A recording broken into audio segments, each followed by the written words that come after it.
La nature peut sembler aléatoire, mais il existe un ordre invisible que les mathématiques permettent de voir. Prenez une image au rayon X d'un bras humain. Elle met en avant une suite arithmétique que l'on retrouve partout dans la nature. Un os du haut du bras est relié à 2 os de l'avant-bras.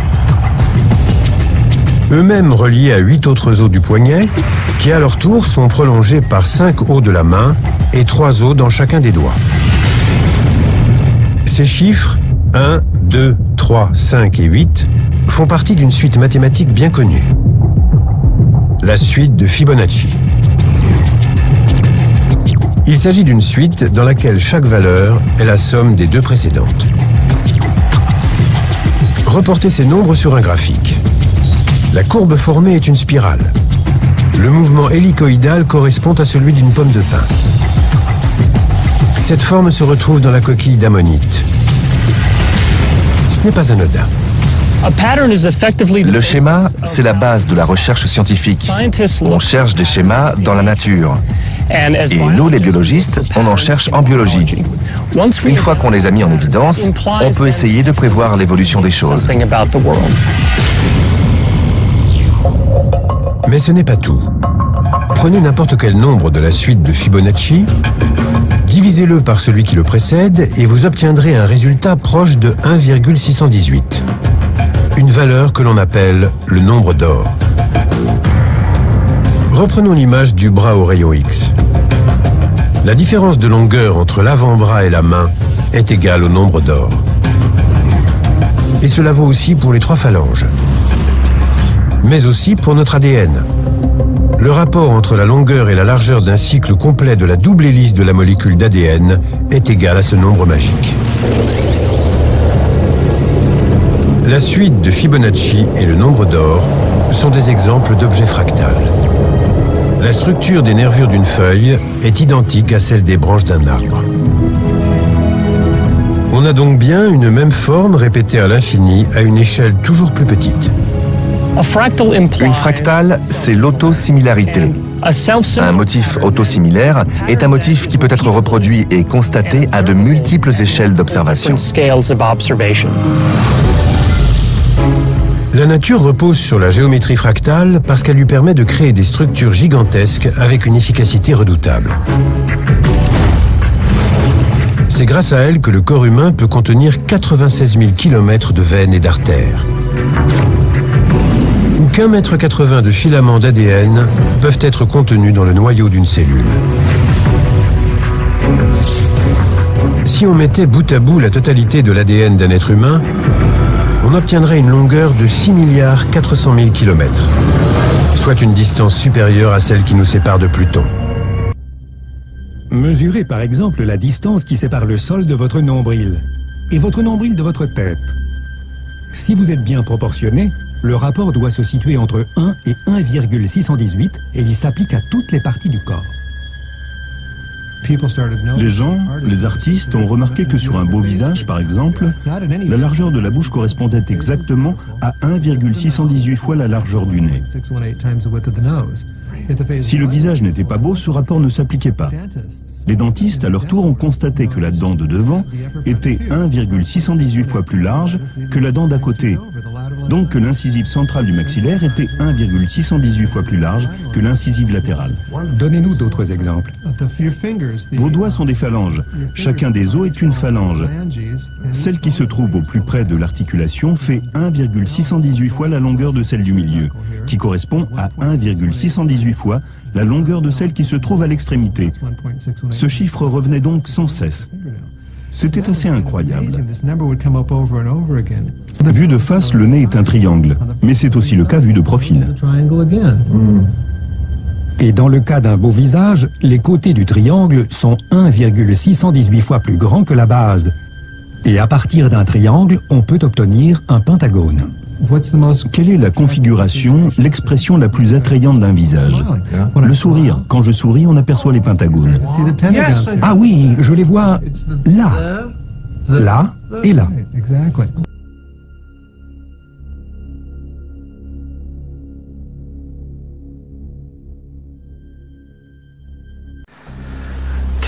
Kembo na tata Nzambi ya Mazulu au nom puissant de Yakongo, de Malakima Congo, Malakima Kembo, notre puissant roi qui vient bientôt délivrer son peuple qui est dispersé au-delà des fleuves de l'Éthiopie, comme l'indiquent les prophéties, notamment dans le livre de Isaïe chapitre 18, versets 1 à 7, et dans le livre de Sophania, Sophonie chapitre 3, versets 10 à 20, là où il est explicitement écrit que le peuple du Dieu vivant est dispersé au-delà des fleuves de Couche de l'Éthiopie.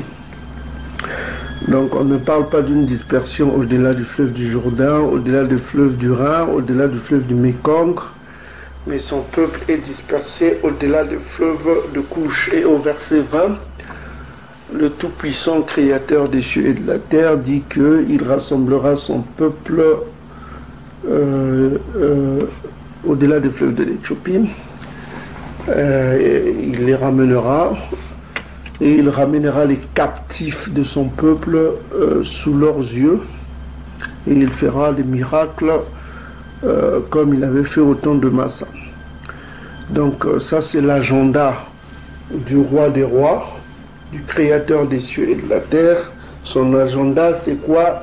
C'est de rassembler son peuple et de ramener les captifs de son peuple. Donc l'agenda du roi de rois, du créateur des cieux et de la terre est explicite.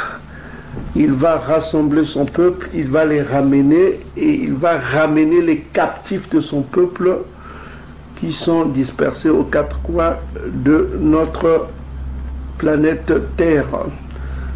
Et nous avons démontré comment le peuple Bantou a été dispersé avec les peuples Kamites. Donc le coma est vrai, le coma c'est la vérité, le coma c'est la réalité, le coma c'est les prophéties.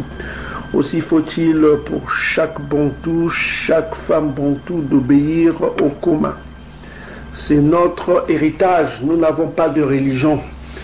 Notre héritage c'est ce que nos bankaka, nos bakoko nous ont légué. Les bankaka, les ancêtres nous ont légué les lois auxquels nous devons obéir. Ils nous ont légué ce qu'on appelle le coma, la Bible, c'est notre histoire, c'est nos pratiques, nos traditions que nous devons respecter. Nous devons obéir aux lois qui nous ont été données. Ce n'est pas des lois humaines, mais c'est des lois venues de lui-même, le Père suprême. Et dans ces derniers temps, là où nous constatons on voit des fléaux, nous vivons les temps des fléaux, nous constatons effectivement qu'il est plus que nécessaire pour nous de revenir à l'obéissance aux lois du Père Tatanzambi Amazulu. Ok? Donc, Beluka à tous les bien-aimés frères et sœurs qui font un travail magnifique sur YouTube et dans les réseaux sociaux, parce que c'est un canal indispensable pour nous. Nous qui sommes un peuple pauvre, nous n'avons pas les possibilités de voyager partout. Et grâce à Internet, nous sommes écoutés un peu partout dans le monde par nos bien-aimés frères captifs parmi les nations qui ne connaissaient pas les Bantous et qui commencent à connaître les Bantous. Donc le canal d'Internet est très important dans ces derniers temps pour permettre à ce que le message atteigne les quatre coins de l'univers, là où sont dispersés le peuple du Dieu vivant. Ainsi, après viendra la fin, quand ce message sera répandu partout. Donc, bien-aimés frères et sœurs, salam à tous les frères et sœurs qui font un travail magnifique, qui distribuent nos vidéos dans les réseaux sociaux, afin que le peuple se réveille, afin que le peuple revienne à l'obéissance au coma, afin que le peuple pratique le Tiadi qui est la justice de Tatanzambi, qu'il fasse ce qui est juste, qu'il ne fasse pas ce qui est injuste. Voilà. Donc la vidéo d'aujourd'hui, c'est une réponse à notre bien-aimé frère qui nous a écrit, qui est Christian Bilongo, du Congo Brazzaville, qui nous a écrit une lettre qui a suivi la dernière vidéo.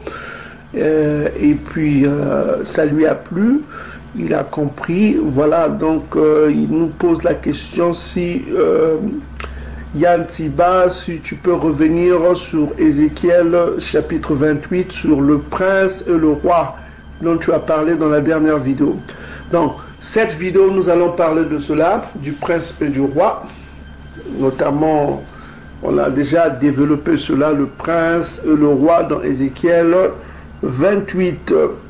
Donc on va parler de ça. Bien-aimés frères, on va répondre à ta question, le frère Bilongo Christian. Nous te remercions de tout ce que tu fais, de ce que tu suis nos vidéos. Belouka à toi et à toute ta famille, et comme Belouka à tous les Bantous, hein, partout où vous êtes le peuple du Dieu vivant, il n'y a pas l'ombre d'un doute. Hein.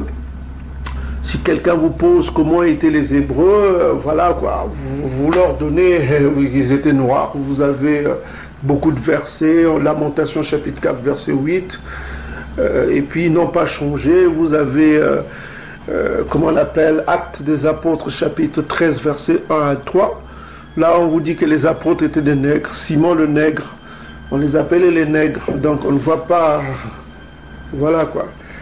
Donc voilà, Actes des Apôtres chapitre 13 vous dit explicitement que les apôtres se faisaient appeler les nègres. Ok? Donc voilà. Donc ce livre est un héritage, l'héritage du peuple bantou qui est au-delà des fleuves de l'Éthiopie. Donc nous nous appuyons là-dessus pour réveiller notre peuple, afin que notre peuple sorte de ce qu'on appelle les religions faussement révélées. Hein. Les religions des ennemis de Tatanzambi. Ok? Nous n'avons rien à voir avec des religions. Nous n'avons que le commun. C'est notre héritage. Nous avons les lois que nous ont laissées les ancêtres. Et si nous les mettons en pratique, on va vivre. Est-ce que vous comprenez, mes frères et sœurs? Donc voilà, les lois que nous avons, c'est les lois qui nous ont été données. Les lois diététiques, les lois sur le mariage, des lois sur les comportements, voilà quoi. Qu'est-ce qu'il faut faire dans les circonstances? Donc, faudra que chacun de vous fasse le tangra. Le tangra, c'est la lecture. Il faut faire le tangra, il faut lire la Bible. Il faut lire le Koma. Il faut que vous lisiez le Koma afin que vous soyez instruits. Ok? Et laissez-vous guider par l'esprit Congo. L'esprit Congo va vous guider. Ok, bien aimés frères et sœurs. Donc, Belouka, tous ceux qui sont ici présents, mes frères et sœurs. Donc, la nourriture d'aujourd'hui, le coma d'aujourd'hui, c'est, on va essayer d'expliquer ce que le frère nous a demandé, Ézéchiel chapitre 28. Mais bien avant, je voudrais donner une parabole par rapport à la dernière vidéo que nous avons vue. Nous avons essayé d'amener le peuple à comprendre les symboles spirituels.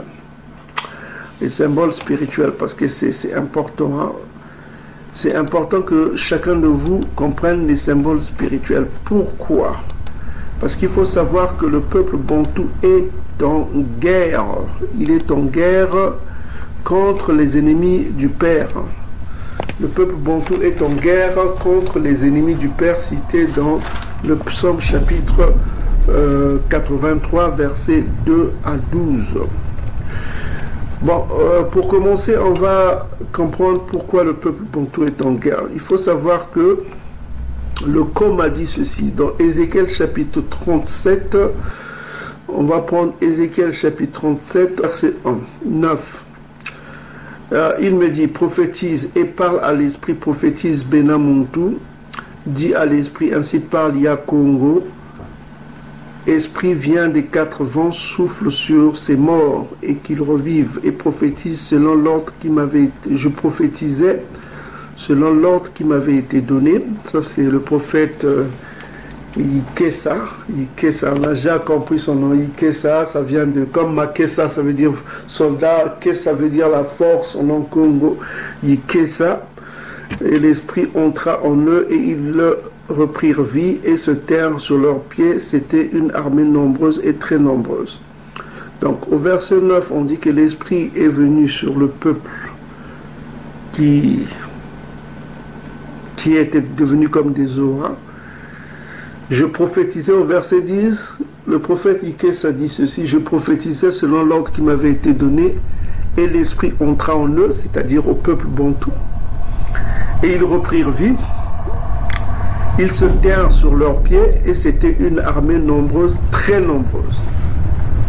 Donc, quand l'esprit est venu habiter sur le peuple bantou, ils sont devenus une armée très nombreuse. À quoi sert une armée? C'est de faire la guerre.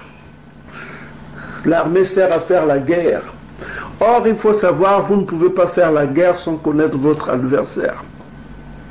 Voilà, les généraux vous diront, les colonels, ceux qui sont dans l'armée vous diront qu'avant de faire la guerre, il faut connaître les forces et les faiblesses de votre adversaire. Vous ne pouvez pas aller faire la guerre sans connaître votre adversaire.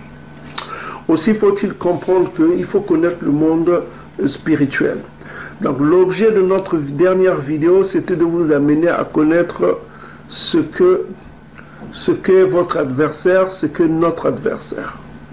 Est-ce que vous commencez de comprendre les symboles spirituels? Parce que l'adversaire est spirituel. Il faudra que nous le soyons aussi. Soyons spirituels. Ok? Ne soyons pas charnels. Soyons spirituels pour mener un combat spirituel. Est-ce que vous commencez à comprendre? Celui qui est spirituel juge de tout, il examine tout. Le jugement, c'est quoi? C'est l'examination, c'est examiner. Ok? C'est décider. Donc celui qui est spirituel juge de tout. Donc on vous a amené afin que vous compreniez les symboles spirituels, le monde spirituel. Le monde spirituel est symbolique. Donc c'est pourquoi dernièrement, pour résumer la vidéo que nous avons fait dernièrement, on vous a montré les symboles de l'ennemi. L'ennemi connaît le Konga, qui était un grand secret du royaume Congo. Le Konga. Le Konga qui veut dire en fait le compas, le nombril, et le cercle en même temps. Donc ça veut dire ce que ça veut dire. On vous a expliqué ça dernièrement. Or le compas et l'équerre, comme l'ennemi le représente, ce sont les instruments de quoi? D'un architecte. L'architecte fait quoi? L'architecte, c'est celui qui fait des cercles, qui fait des dessins, qui fait des formes géométriques. Ce qu'on appelle l'architecte. Et l'ennemi appelle tout cela le grand architecte. Le grand architecte qu'il appelle, c'est qui? C'est le Tatanzami. Il appelle Tatanzami le grand architecte. Pourquoi? Parce qu'il se réfère certainement au proverbe, au Kuma. Kuma, c'est le proverbe. Hein. C'est un mot Congo qui veut dire proverbe, tout ça comme sagesse.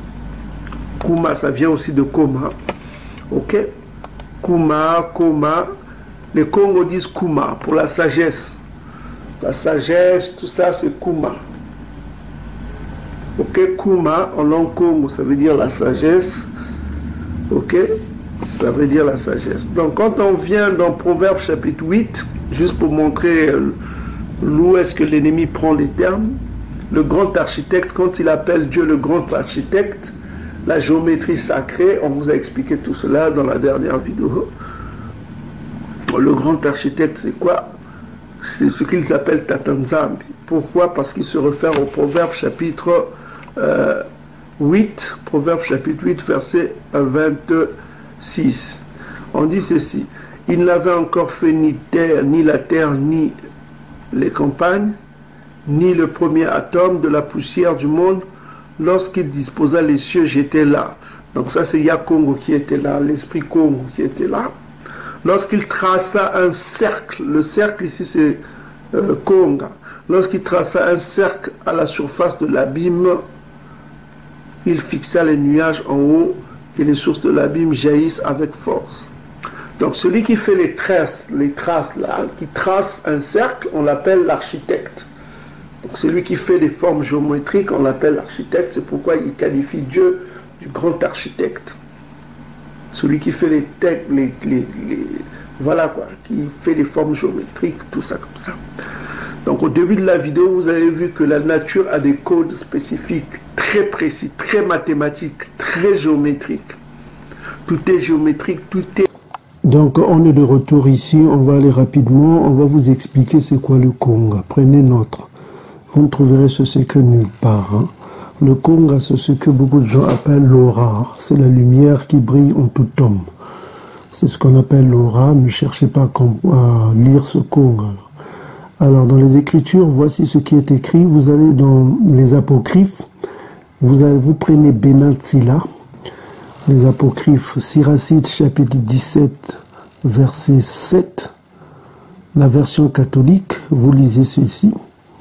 Parce que les Apocryphes sont des livres cachés. Voici ce qu'il est écrit. Il a mis son œil dans tout, il a mis son œil dans leur cœur pour leur montrer la grandeur de ses œuvres. Il a mis son œil dans leur cœur pour leur montrer la grandeur de ses œuvres. Il a mis son œil dans leur cœur pour leur montrer la grandeur de ses œuvres. Maintenant, vous vous demandez c'est quoi cet œil qui est dans le cœur de tous les hommes? Voilà. L'œil là, c'est quoi? Ça veut dire quoi? Et Isaïe va répondre ce qui est dans le cœur de tous les hommes. Alors, on va prendre Matthieu chapitre 6. Vous allez dans Matthieu chapitre 6. On va aller vite dans Matthieu chapitre 6 et vous allez voir de quoi il s'agit. Donc Matthieu chapitre 6, on va prendre à partir du verset 22. Prenez note. C'est quoi l'œil qui est dans le cœur de tout homme?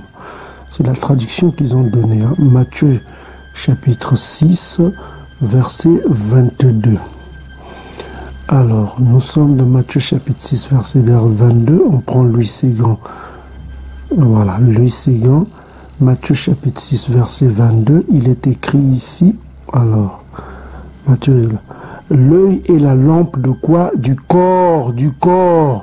Donc c'est la lumière qui est dans le corps de tout homme. L'œil est la lampe du corps. On dit bien que l'œil est la lampe du corps. Si ton œil est en bon état, tout ton corps sera éclairé. Tout ton corps sera éclairé. Mais si ton œil est en mauvais état, tout ton corps sera dans les ténèbres. Si donc la lumière qui est en toi est ténèbres, combien seront grandes ces ténèbres?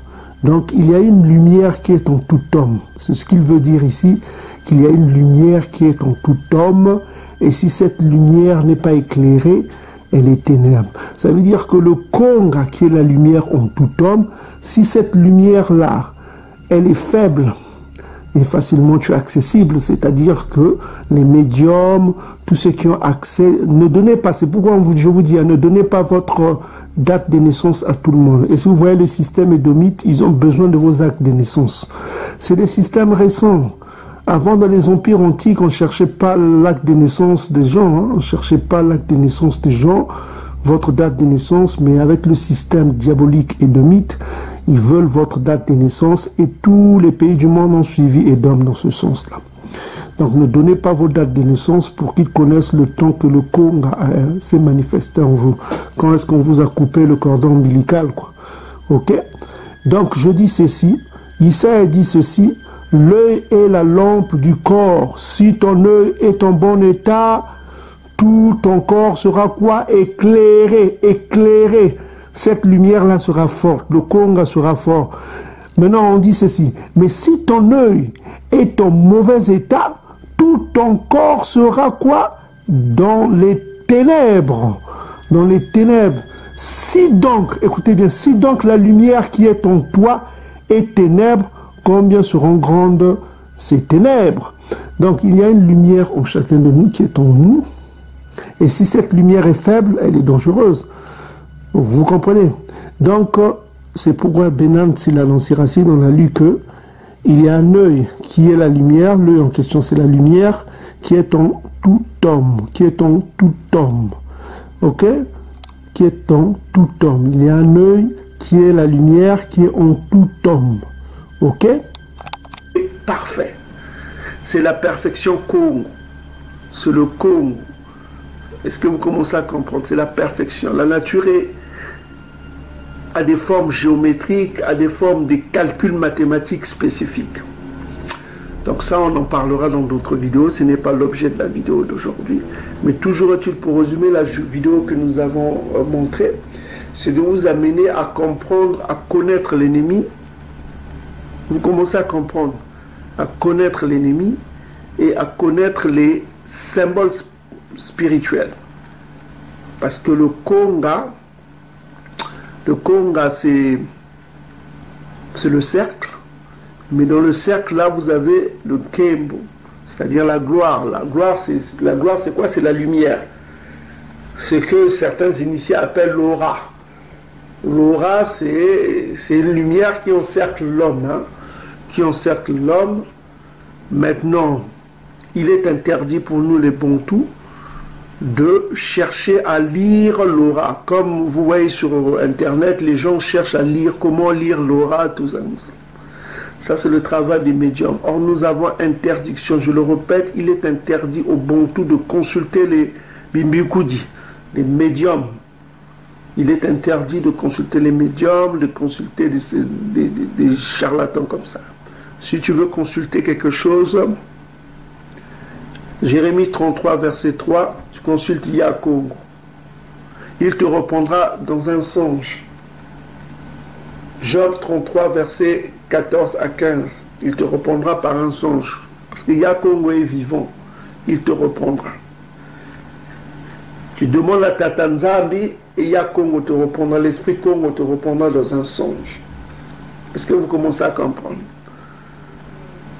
Jérémie 33 verset 3, demande à Tatanzambi et Yakongo te répondra dans un songe. L'esprit Kongo te révélera cela dans un songe. Job 33 verset 14 à 15. C'est dans un songe que Yakongo te répondra. Parce que nous prions un Dieu vivant. Et nous avons ces codes-là qui nous expliquent comment fonctionne le Saint des Saints. Tu demandes et tu as une réponse. Quelle sera ta réponse? Ta réponse sera dans un songe. D'ailleurs, on va le lire. On va le lire rapidement pour que vous compreniez comment fonctionne le mécanisme spirituel. Parce qu'il y a un dialogue qui se passe entre le Saint des Saints et son peuple. Ça, il faut que vous le sachiez. Nous ne prions pas un Dieu mort. Il est un Père vivant.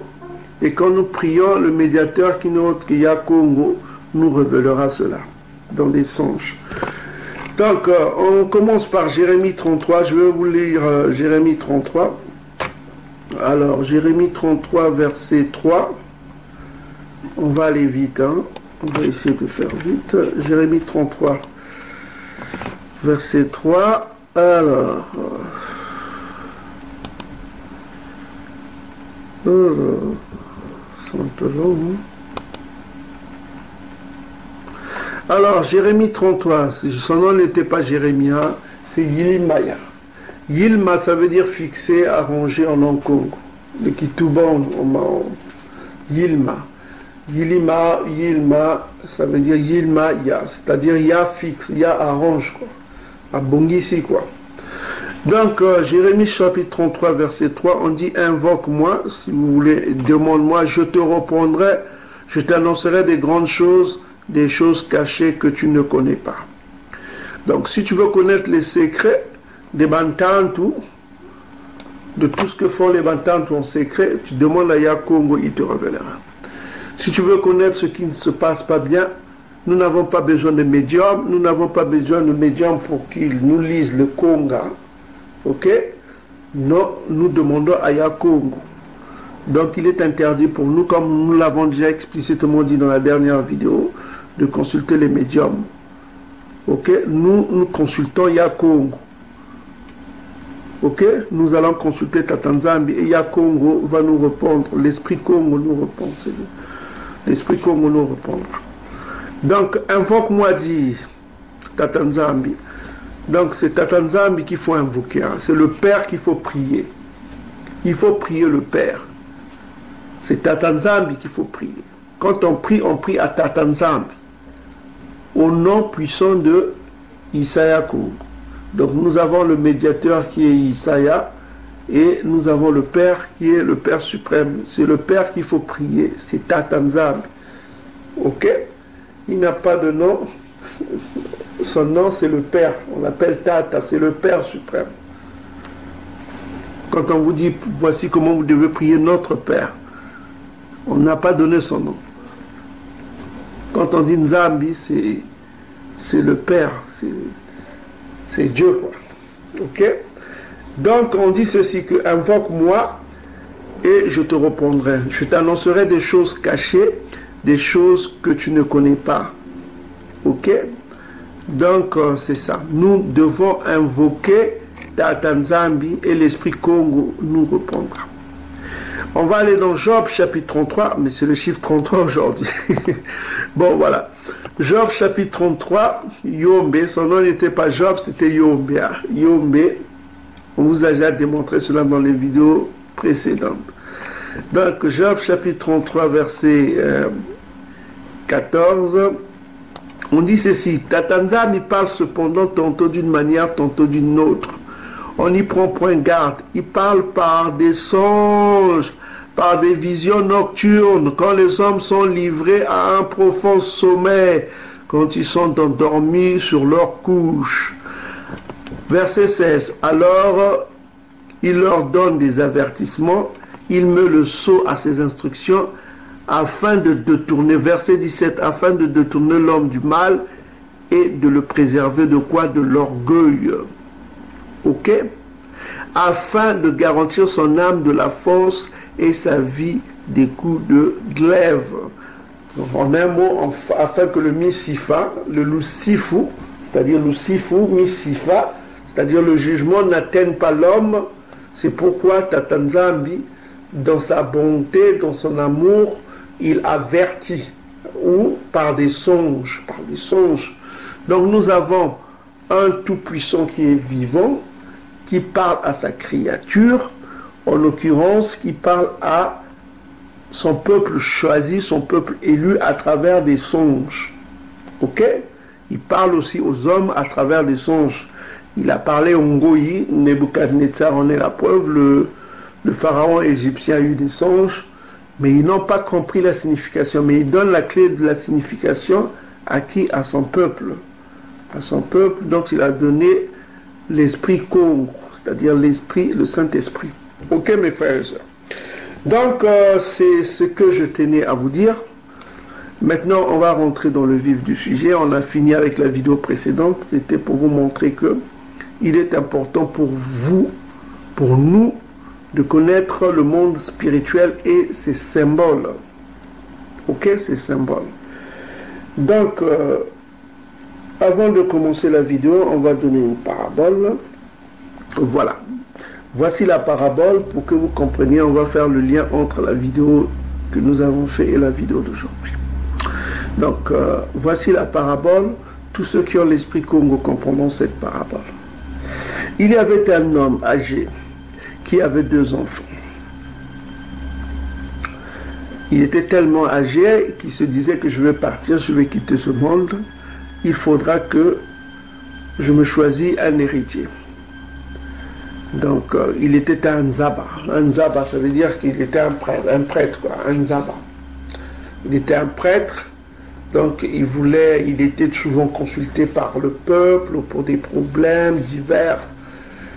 Donc, il voulait laisser à un de ses enfants, dont il a déjà enseigné, à devenir prêtre comme lui, à être au service de son peuple. Alors, ces 2 enfants étaient aussi attachés au commun. Donc, ils lisaient le commun, ils mettaient le commun en pratique.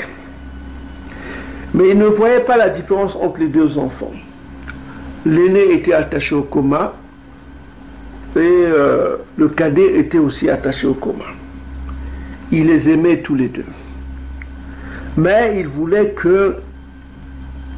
voulait donner un héritage à l'un de ses enfants. Il ne savait que faire.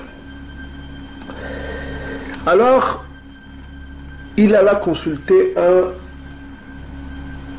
nabi, un prophète. Alors, le nabi lui dit que voilà, tu as 2 enfants, parle-moi de tes enfants. Alors, le Nzaba expliquait au nabi que voilà, mes 2 enfants, je les aime tous les 2. Ils sont attachés au coma, ils pratiquent le tiadi, Mais parmi les deux enfants, le cadet est vraiment très curieux. Chaque matin, quand je me réveille, il me pose toujours des questions. Il me pose la question, papa, pourquoi j'ai 5 doigts? Pourquoi j'ai 5 doigts du côté gauche et du côté droit? Le papa lui répond, voilà, ça indique le chiffre 10. C'est-à-dire que le bras droit, le bras gauche indique le bras droit, c'est ce que tu dois faire, le bras gauche, c'est ce que tu ne dois pas faire. Il n'avait pas compris. Le papa lui a dit encore que voilà, pourquoi tu me dis cela? Le fils lui posa la question. C'est-à-dire le bras droit représente ce que tu dois faire, le bras gauche représente ce que tu ne dois pas faire. Ah bon, voilà. Et puis il posa la question à son père. Eh, mais papa, pourquoi y a-t-il 613 commandements dans le commun? Alors le papa lui répondit que voilà. Il dit, regarde toujours la nature, regarde l'homme. Tout est lié. Alors, les commandements sont divisés en 2 parties. Il dit qu'il y a les commandements que tu dois faire et il y a les commandements que tu ne dois pas faire. Les commandements que tu dois faire sont à 248 commandements. Dans le coma, il y a 248 commandements que tu dois faire. Et il y a 365 commandements que tu ne dois pas faire. Donc quand tu associes cela, tu tombes à combien? Le fils lui répondit à 613 commandements, papa. Il lui posa la question. Le corps humain est divisé en combien de parties? Il dit que le corps humain, le fils lui répondit, le corps humain est divisé en 2 parties. Il y a 248 organes et il y a 365 tendons. Il dit à son fils, parfait, tu as compris. Les 248 organes représentent les commandements que tu dois faire. Et les 365 tendons que tu vois représentent les commandements que tu ne dois pas faire. Il a dit, ah merci papa, je commence à comprendre. Donc tout est mathématique. Le père lui répondit, effectivement, tout est mathématique. Le coma est très profond. Tout est mathématique. Alors, le petit-fils lui posa la question. Ah, mais papa, pourquoi je regarde tout le temps des cercles? Quand je regarde la lune, ça a une forme de cercle. Quand je regarde le soleil, ça a une forme de cercle. Même là où nous habitons, ça a une forme de cercle. Quand je regarde les planètes, ça a une forme de cercle. Quand je regarde le ciel, j'observe, il y a toujours des cercles. Pourquoi, papa? Et même la voiture de mon voisin, qui est une Audi, de nos voisins, il y a plusieurs cercles. Ah. Alors, le père lui répondit, le cercle que tu vois, ça s'appelle le Conga. Le Conga est partout. C'est comme une signature. Alors, quand il dit cela devant, le papa dit cela devant le Nabi fut impressionné. Alors, le Nabi dit que voilà, comme tu m'as parlé de 2 enfants, tu m'as parlé juste du cadet, mais parle-moi maintenant de l'aîné. Il dit qu'en ce qui concerne l'aîné, il est dans son coin, il étudie beaucoup, il lit beaucoup la Bible et il met en pratique la Bible. Il met en pratique la Bible, il se contente de tout cela. Mais malheureusement, il n'a pas ce que son petit frère a, cette curiosité que je cherche là. Il n'a pas ça. Mais je les aime tous les 2. Mais comme il est l'aîné, c'est à lui que devrait revenir, c'est à lui que doit revenir l'héritage. C'est lui qui doit prendre ma succession. Alors le Nabi lui dit ceci. Voilà, je veux te donner un passage du Coran. Tu vas réfléchir à ce passage et quand tu auras compris ce passage, tu décideras de qui sera ton héritier. Alors il lui posa la question, mais quel est ce passage? Alors il lui dit, il faut que tu ailles au Proverbe chapitre le Kouma, Proverbe chapitre 9.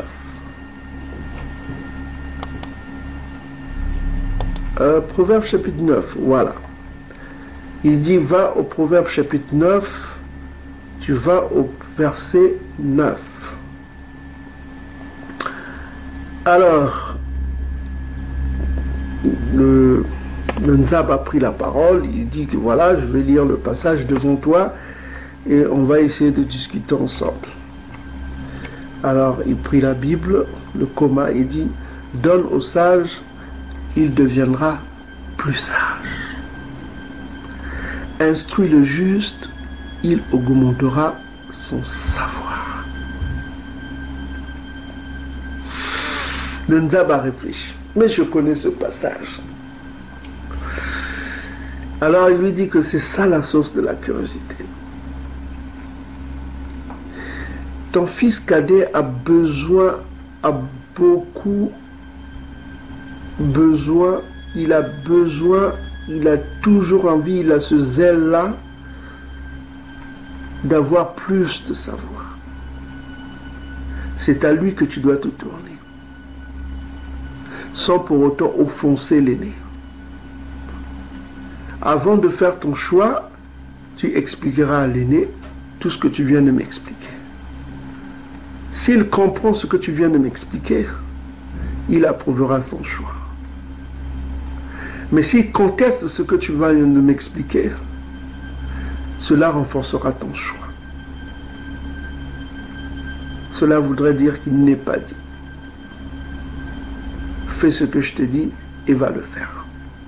Effectivement, le Nzaba alla à la maison, il convoqua toute la famille et il décida de donner son héritage au fils cadet. Voilà. Et quand il fit ainsi, il expliqua cela au fils aîné. Le fils aîné s'irrita. Il dit, mon père, j'ai fait toutes ces choses pour toi. Je me suis consacré à toi. Je suis le fils aîné. Je fais tout ce que tu me demandes. Mais pourquoi ne m'as-tu pas choisi comme ton héritier?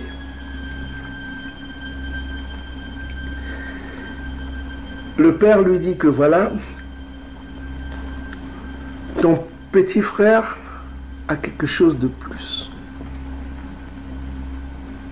Ce que je lui ai donné n'a pas suffi. Mais en cherchant, il obtient plus que ce que je lui ai donné. Et il est en train de comprendre beaucoup de choses. Si tu écoutes ce que je te dis, ton petit frère sera un secours pour toi. Point. Voilà. Donc ça, c'était la parabole que je voudrais donner au peuple bantou. C'est cette parabole qui résume un peu, qui va faire le train entre la vidéo que nous avons vue et la vidéo d'aujourd'hui.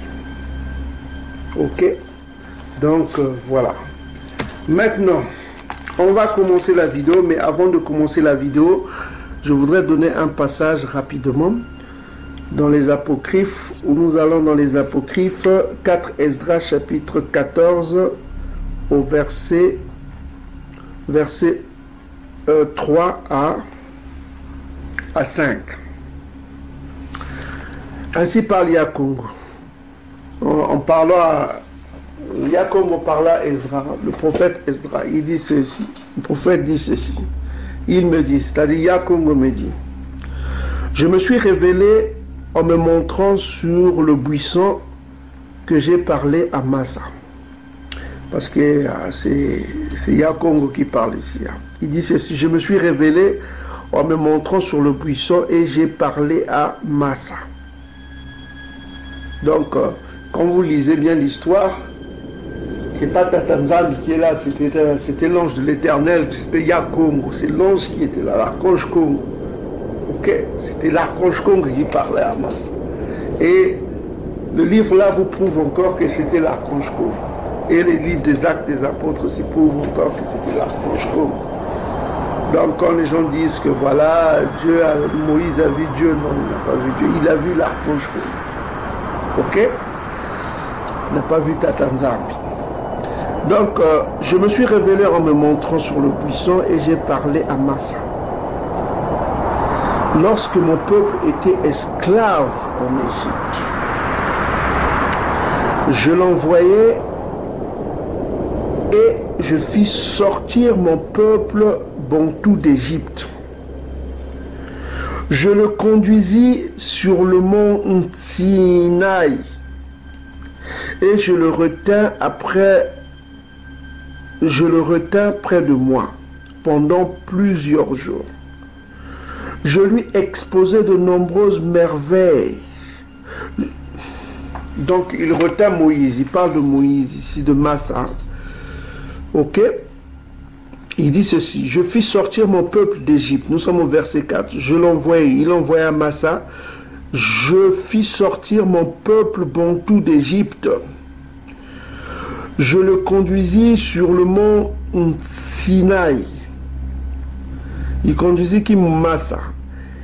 Et je le retins près de moi. Il retint Massa près de lui pendant plusieurs jours. Donc, quand Massa était dans le mont Sinaï, qu'est-ce qui s'est passé pendant plusieurs jours? Yakongo dit ceci: je lui exposai de nombreuses merveilles. Donc, il montra des merveilles à Massa. Je lui montrai les secrets des temps. Donc, il montra des secrets à Massa. C'est ce qu'on a lu tout à l'heure dans Yilimaya, Jérémie chapitre 33, verset 3. Tu demandes à Yakongo, Yakongo te répondra et te montrera des choses cachées. Ok? Il dit ceci: je lui montrai des secrets des temps et la fin des temps. Et la fin des temps. Donc il montra des secrets des temps et de la fin des temps à qui? À Massa. Et je lui donnai un ordre en disant: voici les paroles que tu rendras publiques et celles que tu cacheras. Point. Donc, comme Nabi Massa a rencontré Yakongo, Yakongo a montré à Nabi Massa les choses cachées. Il a révélé à Nabi Massa les choses cachées et il a dit à Nabi Massa: il y a des choses que tu vas révéler au peuple, il y a des choses que tu ne dois pas révéler au peuple, que tu dois cacher au peuple. Donc, il y a des choses que vous devez connaître, mes frères et sœurs bantous, et il y a des choses que je ne peux pas vous révéler, qu'on ne peut pas vous faire connaître. Ok, vous comprenez? Il y a des choses que si vous connaissez ces choses-là, vous allez les utiliser à mauvais escient. Si vous n'avez pas le tsiadi en vous, vous allez faire ce qui est mal. Parce qu'il y a des choses cachées, il y a des choses secrètes. Il y a des choses secrètes. Si vous n'avez pas le tsiadi en vous, vous ne pouvez pas avoir cette puissance-là, cette connaissance secrète. Ce n'est pas sur YouTube qu'on va vous révéler ces choses. Vous vous trompez. Hein? Parce que l'État nous écoute. Les ennemis nous écoutent. Ok? Mais vous aurez des indices en suivant nos vidéos. Vous aurez des indices en suivant nos vidéos, en étant fidèle à nos vidéos. Vous aurez des indices pour comprendre un certain nombre de choses. Je répète encore, il y a des choses, si vous les connaissez, et si vous n'avez pas le tsiadi, la justice de Tatanzambi, vous pouvez les utiliser à mauvais escient. Par exemple, un exemple. Si on vous explique comment lire, par exemple, le Conga, vous allez utiliser un mauvais escient, vous allez voir ça et là pour lire le passé des gens, le truc comme ça. Non, ce n'est pas bon. Vous ne devez pas chercher à faire cela. Il est interdit à quiconque comme Bantou de chercher à connaître comment lire le Conga. Comment lire l'aura, quoi. L'aura, la lumière qui encercle l'homme qu'on appelle le Conga. Le Kembo, la gloire. C'est cette lumière qui encercle l'homme. Ok? Donc, voilà. On va commencer la vidéo, répondre au frère Bilongo. C'était en ce qui concerne le livre de Ézéchiel chapitre 28. Donc, prenez vos Bibles, on va aller dans Ézéchiel chapitre 28. On va révéler le secret à notre bien-aimé frère Bilongo du Congo-Brazzaville. Donc, mon frère, tu ouvres ta Bible, prends note parce que ce secret ne te sera pas révélé deux fois. Personne ne va te révéler ce secret. Personne va révéler ce secret. Écoute la parole de Yakongo. Yakongo est vivant parce que seul Yakongo révèle les choses cachées. Donc, on va te révéler ce que ça veut dire. Voilà. Ok. Donc, ça c'est une parabole, c'est un secret, c'est symbolique, c'est spirituel ce passage-là. Beaucoup de gens ont lu ce passage, mais ils ont tapé à côté, ils n'ont pas compris ce passage. Ce passage s'explique par le précepte après précepte. C'est un code secret toujours venant de nos pères. Donc, Ézéchiel chapitre 28 dit ceci. La parole de Yakongo me fut adressée en ce mot. Benamuntu, dit au prince de Tyr. Point. Dernièrement, on vous a dit que le passage d'Ézéchiel 28 se divise en deux. Au verset 1 à 12, au verset 1 à 12, plutôt à 10, au verset 1 à 10, on parle du prince, et au verset 28, 11 jusqu'en bas, on parle du roi de Tyr. Donc, comme on vous l'a dit dernièrement, le roi est le père et le prince est l'héritier. Est-ce que vous commencez à comprendre? Mais avant que vous compreniez ce passage, il faut comprendre que quand on parle du père et du fils, il faut savoir comment Tata Nzambi voit son peuple. Ok? Exode chapitre 4, verset 22. Donc ça c'est Yakongo qui parle, qui est un archange. Il va dire ceci, écoutez attentivement. Exode chapitre 4, verset 22, dit ceci.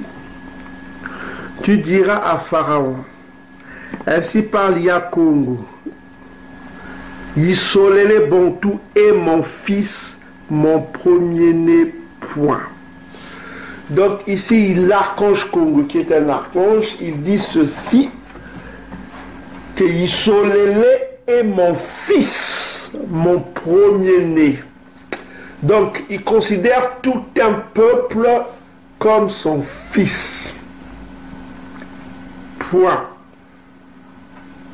Yisolele, c'est 12 tribus. Donc, il considère les 12 tribus de Bantou comme son fils. Au singulier, mon fils. Yisolele est mon fils. Ça veut dire quoi quand on parle du fils? Ça veut dire mon héritier. C'est-à-dire c'est son héritier. Là, nous passons dans quoi? Dans Yahé, Joël chapitre 3. C'est-à-dire l'héritier. Quand tu as un fils, c'est quoi? Ça devient ton héritier. C'est lui qui prend l'héritage. C'est pourquoi on a commencé par cette parabole qu'on vous a donnée au début. L'héritage, l'héritier. Donc, on va revenir ici, dans Ézéchiel chapitre 28. Donc, on est en train de parler de l'héritier ici. Le prince qui est l'héritier, et on parlera du roi qui est celui qui donne l'héritage. Mais qui est ce prince-là qui est l'héritier du prince, qui est l'héritier du roi de Tyr? Parce qu'on sait déjà que le roi c'est Satan. Si les chérubins jadis ont, n'est-ce pas? On vous l'a révélé dernièrement. Maintenant le prince-là, on voudrait connaître qui est ce prince-là, qui est cet héritier-là. L'héritier de ce qu'on appelle celui qui était à Éden. Celui qu'on appelle celui qui s'oppose. Donc on va identifier l'héritier là, quelles sont ses caractéristiques, à qui correspond cet héritier, qui est-il, qu'est-ce qui adviendra à cet héritier. On va essayer d'examiner avec vous ensemble pour identifier cet héritier. Maintenant, pourquoi on l'appelle place de Tyr? Parce que le mot Tyr ici, ça veut dire quoi? Ça veut dire simplement le rocher. Le rocher. Donc on va cliquer sur Tyr. Tyr ici, le mot Tyr, ça veut dire le rocher. Alors, Tyr, vous voyez, ça veut dire quoi? Un rocher. Un rocher. Donc les mots ont leur sens. Le prince du rocher. Le prince de Tyr. Il faut savoir que Tyr, c'était la capitale des Phéniciens. Les Phéniciens étaient des commerçants connus et leur dieu s'appelait quoi? Baal. S'appelait Baal, ce qu'on appelle le dieu Baal. Quand on dit Belzéboul, ça veut dire Baal-Zéboul. Donc, c'est un titre qui appartient aussi à celui qui s'oppose, c'est-à-dire Satan, le serpent ancien. Baal. Donc, nous avons des indices comme ça pour comprendre. On parle du rocher, père du rocher, et Tyr est identifié aussi à une entité qu'on appelle Baal. Ok? Donc, vous avez deux choses. Vous appuyez sur le rocher et vous vous appuyez sur celui qui a une entité qui s'appelle, qui gouverne cette entité, c'est Baal. C'est Baal. Que Yakongo ait pitié de moi de ne prononcer ces mots, mais si je le prononce, c'est pour l'enseignement. Parce qu'il nous est interdit de prononcer les noms des dieux païens. Ok? Mais c'est dans le souci de vous enseigner que nous sommes obligés de prononcer ces noms des dieux, des divinités païennes. Donc je répète encore ce que vous avez compris. On peut comprendre ceci que un ange, un archange qui appelle son peuple, qu'on a vu, son héritier, son fils. On a vu dans Exode chapitre 4, verset 22, que Yakongo, l'archange Congo, appelle son peuple mon fils. Autrement dit, mon héritier. Et ça, dans d'autres passages de la Bible, vous avez cela. Le peuple bantou est qualifié comme l'héritier. L'héritier. Notamment dans Joël chapitre 3, le peuple bantou est considéré comme l'héritier de Yakongo. L'héritier. Et il y a d'autres passages, notamment dans le livre de Isaïa, Isaïe chapitre 19, le peuple bantou est considéré comme l'héritier. Maintenant, nous sommes en train d'examiner l'héritier de l'autre côté, c'est-à-dire du côté de Satan. Parce qu'on parle de prince ici et de roi. Or, le prince, c'est l'héritier du roi. N'est-ce pas, mes frères et sœurs? Les mots ont leur sens. C'est pourquoi il faut être spirituel pour comprendre ce passage. Donc, on dit ceci, que la parole de Yakongo me fut adressée en ce mot, Benamuntu dit au prince de Tyr. Souvenez-vous que le mot Tyr a pour origine, c'est quoi? C'est le rocher. le rocher. Retenez bien le mot rocher. Et on sait que Tyr était la capitale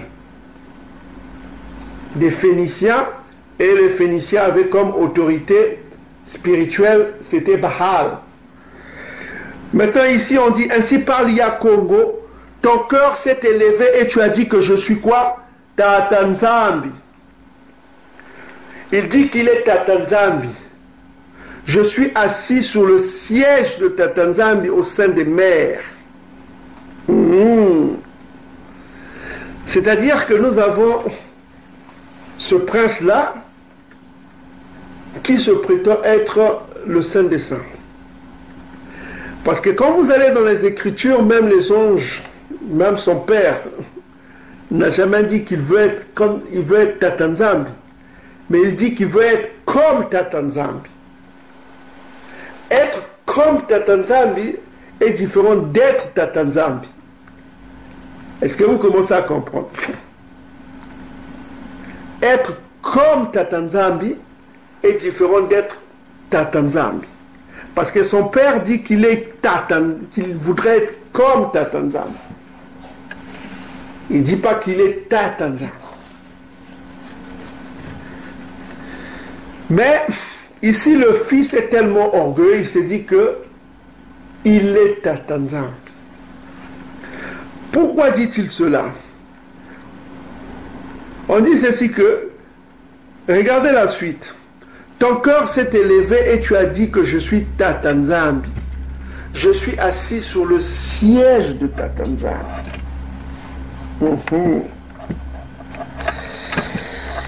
Quelqu'un est assis sur le siège de Tatanzambi au sein des mers.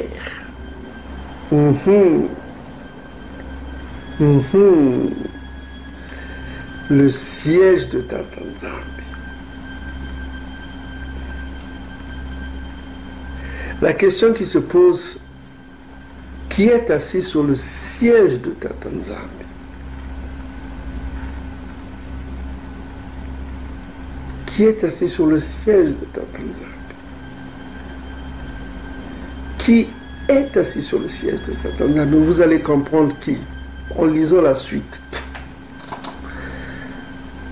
On dit ceci, voici tu es plus sage que Daniel, rien de secret n'est caché pour toi. Par ta sagesse et ton intelligence, tu t'es acquis des richesses. Donc on reconnaît que ce prince est sage et a de l'intelligence. Parce que il prend sa volonté pour la volonté de Tatanzambi. Il dit qu'il est plus sage que Daniel. Rien n'est secret, n'est caché pour lui. Il a de la sagesse et de l'intelligence. Donc, il s'appuie sur sa sagesse et sur son intelligence pour se proclamer être Tatanzambi. Est-ce que vous commencez à comprendre? Il s'appuie sur les deux piliers, qui est sa sagesse et son intelligence, et il se proclame Tatanzambi. On va voir ça se réfère à qui? À qui se réfère ce peuple qui se dit sage, qui se dit intelligent? Retenez bien le mot sage et intelligent. Et à cause de ces deux piliers-là, la sagesse et son intelligence, il s'est acquis des richesses. Il s'est acquis des richesses. C'est-à-dire que la science, c'est quoi? C'est la connaissance, l'intelligence. Et grâce à ces connaissances-là, il s'est acquis des richesses. Tu as amassé de l'or et de l'argent dans tes trésors. Ok? Maintenant, on va voir de qui dont on parle. On va aller dans Jérémie chapitre 49, va nous éclairer. Regardez la proximité. Jérémie chapitre 49, verset 7. Écoutez attentivement, on va identifier ce prince-là de Tyr. Sur Édom, ainsi parle, sur Édom, écoutez attentivement. Jérémie chapitre 49, verset 7. Sur Édom, ainsi parle Yakongo des armées. N'a-t-il plus de sagesse dans Théman? Théman, c'est une ethnie, c'est une tribu édomite. c'est la connaissance, la sagesse des hommes. La prudence a-t-elle disparu chez les hommes qui intelligents, souvenez-vous, il y a le mot intelligence et sagesse qui identifie quoi? Le prince de Tyr. On dit ceci, écoutez attentivement. La prudence a-t-elle disparu chez les hommes intelligents? Donc on identifie les Édomites comme les hommes quoi? Intelligents. Et on s'interroge, il n'y a plus de sagesse chez les hommes intelligents? Regardez la suite. Leur sagesse s'est-elle évanouie? Donc il y a deux questions qui se posent ici. Donc on identifie ce peuple-là ayant quoi? La sagesse et l'intelligence, c'est-à-dire Édom. Donc l'esprit se pose la question. La prudence n'est plus dans la maison de Théman. Il n'y a plus la sagesse, l'intelligence dans la maison d'Édom. Où est la sagesse dans la maison d'Édom? Pourquoi? Verset 8. Fuyez, tournez le dos, retirez-vous dans les cavernes, habitants de Dédain, car je fais venir le malheur sur Sav, sur Ésaü. Le temps de son châtiment est arrivé. On s'arrête là et on va continuer après. Donc on découvre que il y a un peuple qui a les mêmes caractéristiques que le prince de Tyr. Il est doté de quoi? De l'intelligence et de la sagesse. C'est le commun qui le dit. Donc on a identifié de qui on parle, de Édom.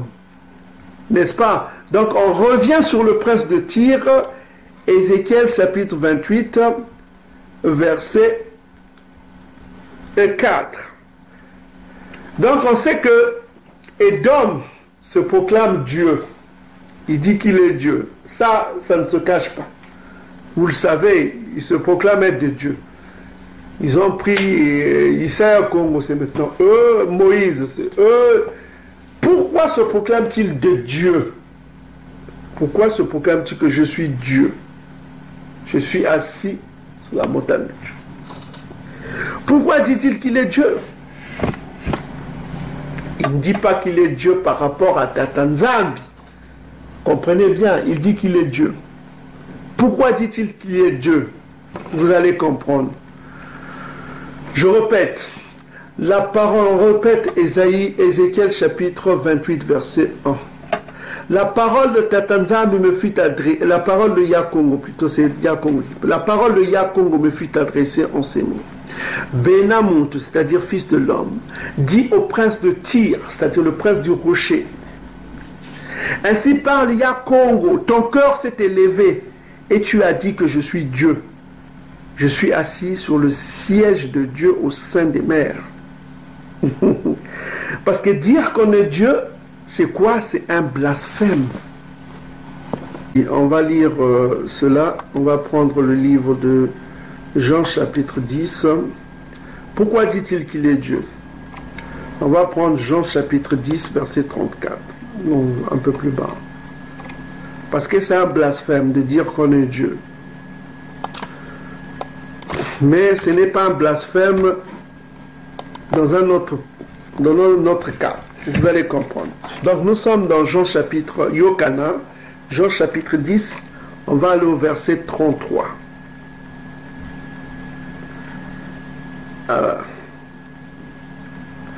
Non, on va aller au verset 33. Les Juifs, c'est-à-dire le mot juif ici c'est Yaoundé, hein? C'est une tribu. Hein? Les Juifs, c'est les tribus de Bakongo, Benayandi, Yehudi, Yaoundé. On dit ceci. Les Juifs lui répondirent, ce n'est point pour une bonne œuvre que nous te lapidons, mais pour un blasphème. C'est quoi ce blasphème? Pourquoi il lapidait Isaïa? Pour un blasphème, c'est parce que toi tu es un homme, tu te fais quoi? Dieu. Tu te fais quoi? Dieu. Ça ressemble à ce qu'on vient de lire là. Tu es un homme, tu te fais quoi? Dieu. Tu te fais quoi? Dieu. Maintenant, regardez la réponse de Isaïa. Vous allez comprendre Ézéchiel chapitre 28 qu'on vient de dire. Parce que là, on voit que le prince de Tyr, qui est un homme qui se fait quoi? Dieu. Donc on comprend que c'est quoi? C'est un blasphème. N'est-ce pas, mes frères et sœurs? Le blasphème, c'est de se faire, toi qui es un homme, tu te fais quoi? Dieu. Maintenant, on dit ceci. Isaïe leur répondit, n'est-il pas écrit dans votre loi? Donc là, il fait référence au psaume chapitre 82. J'ai dit que vous êtes des dieux. J'ai dit que vous êtes des dieux. Si elle a appelé des dieux ceux à qui la parole de Dieu a été adressée, si l'écriture ne peut être anéantie, ok? Celui que le Père a sanctifié et envoyé dans le monde, vous dites que tu blasphèmes. C'est parce que j'ai dit que je suis le Fils de Dieu.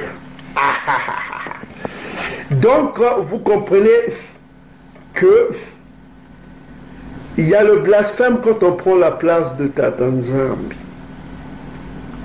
Mais quand on dit qu'on est Dieu en tant que Bantou, il n'y a pas blasphème parce que les Bantous sont quoi? Des dieux.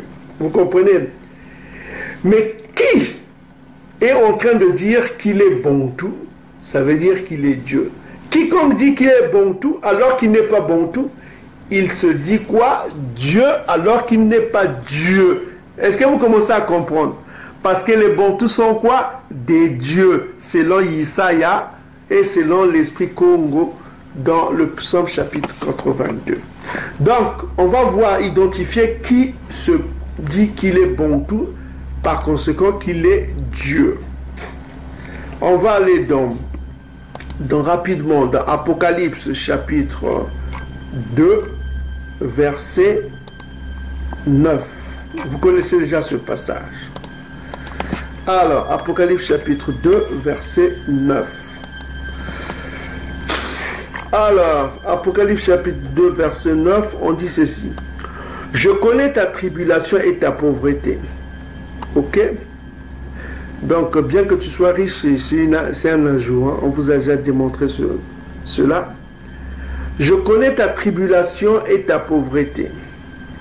Et les calomnies de la part de ceux qui se disent juifs, Yaoundé Bantou, ne le sont pas, mais qui sont une synagogue de qui? De Satan. Donc ici on nous dit que il y a des gens qui prennent l'identité divine des Bantous, qui sont des dieux, qui disent qu'ils sont des dieux partout, alors qu'ils ne sont pas Bantous. Donc par conséquent ils sont des hommes. Ils ne sont pas des dieux comme les Bantous. Ils disent qu'ils sont de la maison des Bantous. Et l'Esprit dit qu'ils ne le sont pas, mais ils appartiennent à l'assemblée de Satan. Donc vous comprenez qu'il y a des gens qui se proclament des dieux, qui se disent qu'ils sont dieux, c'est-à-dire qu'ils sont Bantous, alors qu'ils ne le sont pas. Vous comprenez ce que je veux vous dire? Ils blasphèment. Ils blasphèment. Bible liturgie. On dit ceci. Je sais ta détresse et ta pauvreté, pourtant tu es riche, et je connais les propos blasphématoires de ceux qui se disent juifs et ne le sont pas, c'est-à-dire Bantous, ils sont une synagogue de Satan. Donc on considère cela comme un blasphème. Dans la version anglaise, on parle aussi, dans King James, vous verrez, c'est la même chose, le blasphème. On utilise cela comme un blasphème. C'est un blasphème. Ok, les calomnies. Lui, c'est donc, il identifie cela comme calomnie. Hein? Mais dans la version anglaise, lui, c'est King James Revelation 2:9. Vous verrez que dans la version King James de 1611, on utilise le mot blasphème au lieu de calomnie. Hein? C'est le blasphème, c'est se dire que voilà. Donc 2:9, vous voyez dans la version anglaise, on dit ceci, 2:9. Vous voyez, c'est en parenthèse, hein, you are rich. C'est en parenthèse, ça veut dire que ça a été ajouté. Hein. Ça a été ajouté par les Édomites. Tout ce qui est en parenthèse, c'est des ajouts dans la Bible. On dit ici, I know thy works, je connais tes œuvres, quoi. And tribulation, ça veut dire les souffrances subies, hein, tribulation. And poverty, c'est-à-dire pauvreté, la pauvreté. C'est-à-dire que son peuple est pauvre et connaissent la tribulation, c'est-à-dire les souffrances subies par l'ennemi, que l'ennemi te fait subir, quoi. And I know the blasphemy. Vous voyez, on utilise le mot blasphemy. Of them we say they are Jews and are not, but are the synagogue of Satan. Donc on utilise le mot blasphème. Le blasphème, c'est quoi? De prendre la place qui ne t'appartient pas. La place qui ne t'appartient pas. Toi qui es un homme, tu te dis que tu es Dieu. Donc le fait que le prince de Tyr se dit qu'il est Bantou, c'est-à-dire qu'il veut se dire qu'il est Dieu, parce que les Bantous sont des dieux, selon Isaïa, qu'on vient de lire dans Yokana, dans Jean chapitre 10, verset 34, et dans le psaume chapitre 82, on dit que les Bantous sont des dieux. On a déjà parlé, on a déjà donné des explications dans des vidéos précédentes. Donc on revient dans Ézéchiel chapitre 28, on dit que la parole de Yakongo me fut adressée en ce mot, Bena Montou dit au prince de Tyr, le prince du rocher, c'est-à-dire celui qui incarne Baal. Ainsi parle Yakongo, ton cœur s'est élevé et tu as dit que je suis Dieu. C'est-à-dire que en disant que je suis Dieu, il veut dire qu'il est Bantou, quoi. Il n'est pas Bantou. Je suis assis sous le siège de Dieu, le siège de Dieu. Donc là, en l'occurrence, le siège de Dieu, c'est Salama, qui est le siège de Dieu. Ok, ça appartient au roi Salama, quoi. Il est assis à Salama, au sein des mers. Toi, au sein des mers, ok. Toi, tu es un homme, non Dieu. C'est-à-dire que tu es un homme, tu n'es pas Dieu. Donc ça veut dire qu'il blasphème, quoi. Tu prends ta volonté pour la volonté de Tatanzambi. Voici, tu es plus sage que Daniel.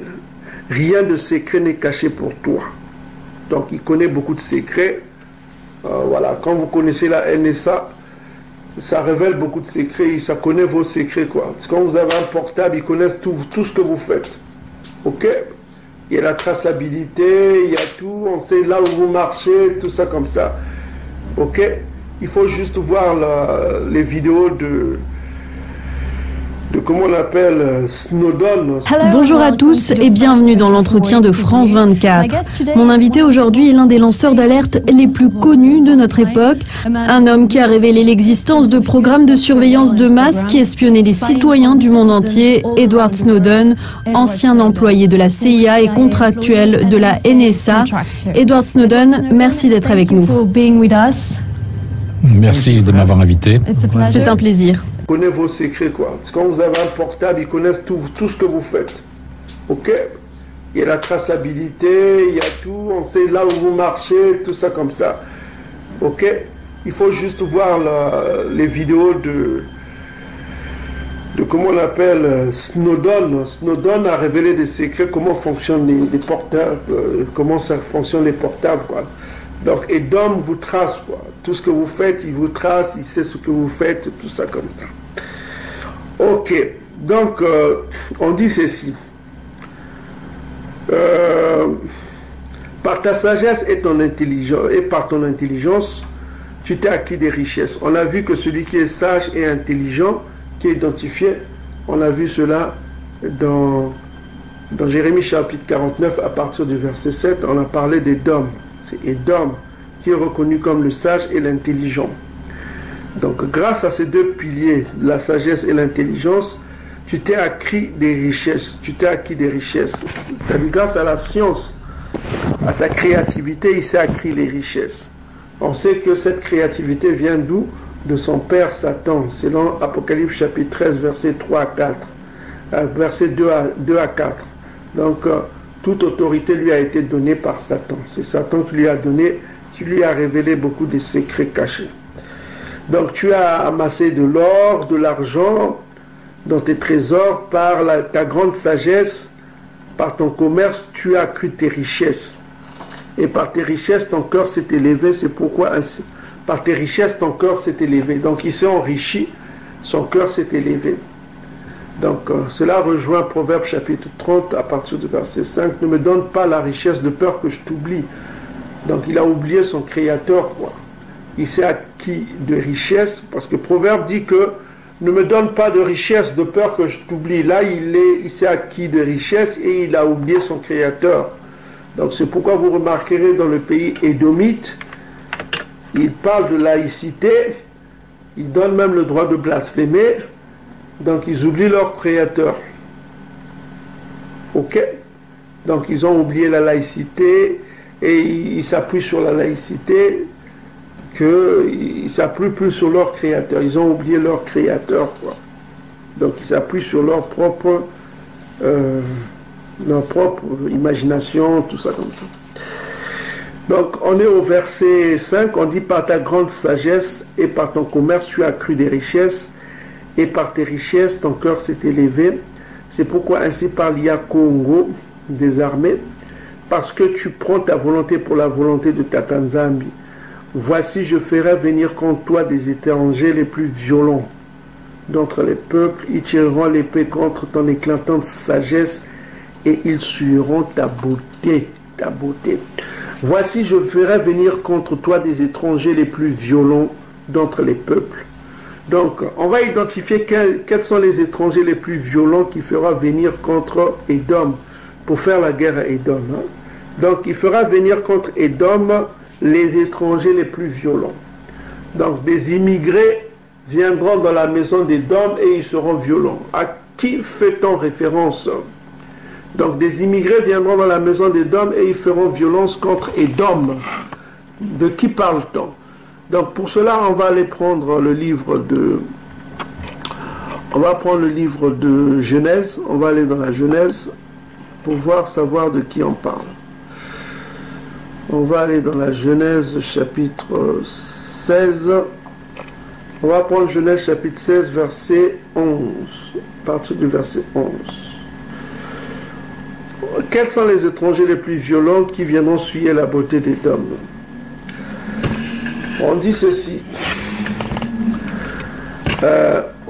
Yakongo lui dit, donc l'ange de l'Éternel, Yakongo lui dit: voici tu es enceinte. Donc il parle, Yakongo ici parle de la servante d'Aban qui est enceinte de qui? D'Ishmaël.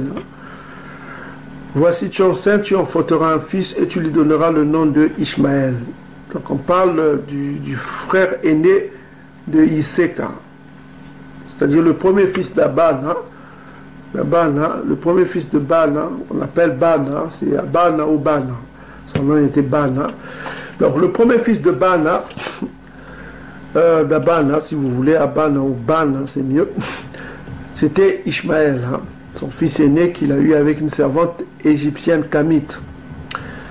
Donc il n'était pas héritier parce qu'il était métis. Hein. Donc c'est un enfant métis qui est né qui s'appelle Ismaël. Car Yakongo t'a entendu dans ton affliction, il sera comme, c'est-à-dire Ishmaël sera comme un âne sauvage.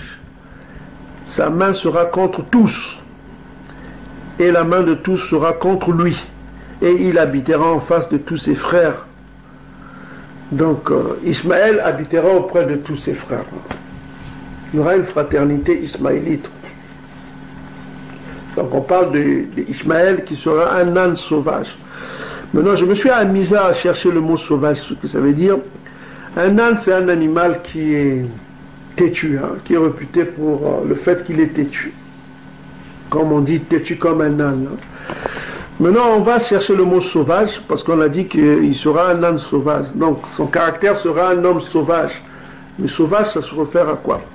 Donc je me suis amusé à voir le mot sauvage, les synonymes du mot sauvage. Voilà, vous avez plein de synonymes ici: brut, craintif, cruel, grossier, impitoyable, quoi.